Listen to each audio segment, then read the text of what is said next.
আসসালামু আলাইকুম রাহমাতুল্লাহি ওয়া বারাকাতুহু। গত পর্বে আমরা হাকিমুল উম্মত হযরত আশরাফ আলী থানভী রাহমাতুল্লাহ আলাইহির বাল্যকাল নিয়ে আপনাদের সামনে আলোচনা করেছিলাম। এই পর্বে তার একটি স্বপ্ন নিয়ে আপনাদের সামনে আলোচনা করব ইনশাআল্লাহ। বিসমিল্লাহির রহমানির রহিম।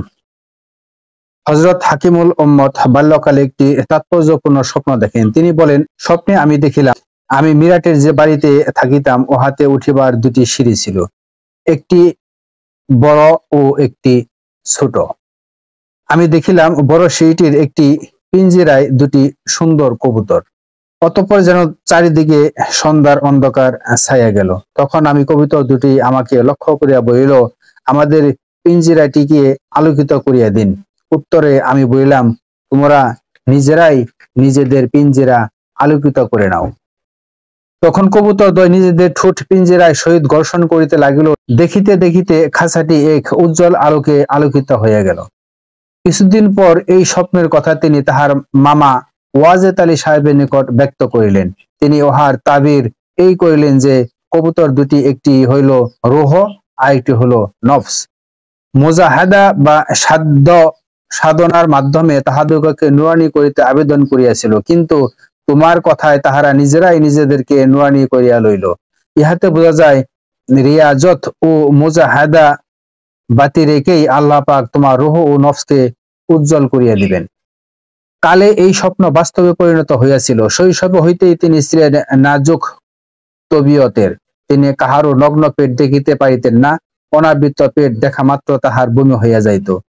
যে গৃহে কোনো প্রকার তীব্র সুগন্ধ থাকিত তথায় তিনি ঘুমাইতে পারিতেন না। আর দুর্গন্ধের তো কোনো কথাই নাই। কোন জিনিস এলোমেলো দেখিলে তৎক্ষণাৎ তাহার মাথা ব্যথা আরম্ভ হইয়া যাইত। এবার আশরাফ আলী থানভী রাহমাতুল্লাহ আলাইহির শিক্ষা ব্যবস্থা আপনাদের সামনে তুলে ধরছি।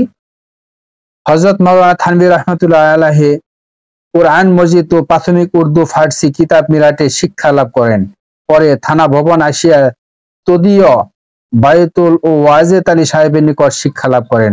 অতঃপর আরবিতে উচ্চ শিক্ষা লাভের জন্য 1295 হিজরিতে বিশ্ববিখ্যাত শিক্ষা প্রতিষ্ঠান দেওবন্দ দারুল উলুম মাদ্রাসায় গমন করেন। মাত্র 5 বছর বয়সেই দেওবন্দের শিক্ষা সমাপ্ত করেন এবং সমাপ্ত করিয়া দেশে প্রত্যাগমন করেন। তখন তার বয়স ছিল মাত্র 19 বছর।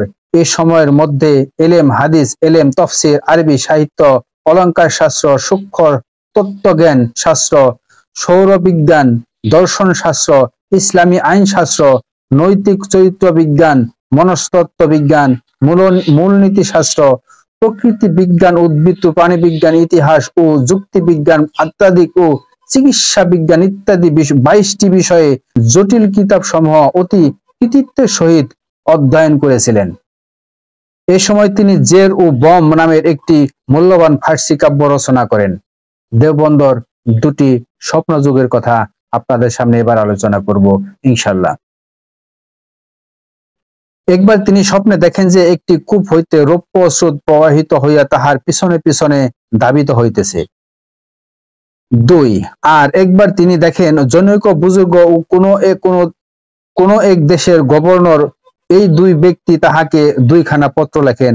উভয় পত্রে লেখা ছিল যে, আমরা আপনাকে মর্যাদা প্রদান করিলাম। এই পত্রের একটিতে হযরত নবী করিম সাল্লাল্লাহু আলাইহি ওয়াসাল্লামের নামের মোহর অঙ্কিত ছিল। উহার লেখাগুলি বেশ স্পষ্ট ও সুন্দর ছিল। অপর পত্রের মোহরের ছাপ অস্পষ্ট থাকায় পড়া যাইতেছিল না। হযরত মাওলানা এই উভয় স্বপ্ন দেওবন্দের প্রধান অধ্যক্ষ ও পরম শ্রদ্ধেয় উস্তাদ হযরত মাওলানা ইয়াকুব সাহেবের নিকট ব্যক্ত করিলেন। প্রথম স্বপ্নের তাবির মাওলানা বলেছিলেন, দুনিয়ার ধন দৌলত তোমার পায়ে লুটাইয়া পড়িবে, অথচ তুমি সেদিকে ভ্রূক্ষেপ করবে না। দ্বিতীয় স্বপ্নের ব্যাখ্যা বলিলেন, ইনশাআল্লাহ দিন ও দুনিয়ার তোমার যথেষ্ট মান সম্মান হইবে। এ সময় উক্ত উস্তাদ সাহেব তাহার দ্বারা ফতোয়া লিখাইতেন। উস্তাদের প্রতি তাহার দৃঢ় ভক্তি ছিল। তিনি উস্তাদের যথেষ্ট খেদমত করিতেন। ফলে তিনি ছাত্র জীবনে আশরাফুত তালাবা এবং কর্মজীবনে আশরাফুল উলামা নামে খ্যাতি লাভ করেন। যেমনটি নাম তেমনটি কাম। দারুল উলুমের অধ্যয়ন শেষে কৃতি ছাত্রদের যথারীতি পাগড়ি পুরস্কার দেওয়া হয়। এ বৎসর কুতুবে আলম হযরত মাওলানা রশিদ আহমদ গঙ্গোহী সাহেব রহমতুল্লাহ আলাইহি স্বীয় পবিত্র হস্তে হযরত মাওলানা থানভীর মাথায় পাগড়ি বাঁধিয়ে দিলেন।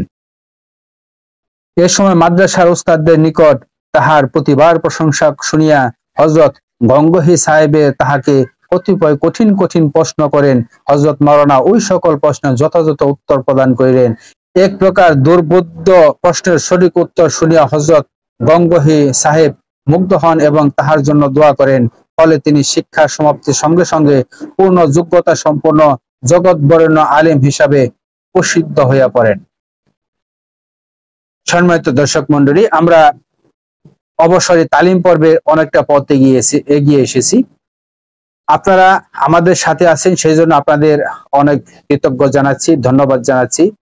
আপনারা সবসময় আমাদের পাশে থাকবেন এবং আপনাদের সহযোগিতার হাত বাড়িয়ে দিবেন, সেই আশাবাদ ব্যক্ত রেখে আজকে তালিম পর্ব থেকে বিদায় নিচ্ছি। আসসালামু আলাইকুম ওয়া রাহমাতুল্লাহি ওয়া বারাকাতুহু।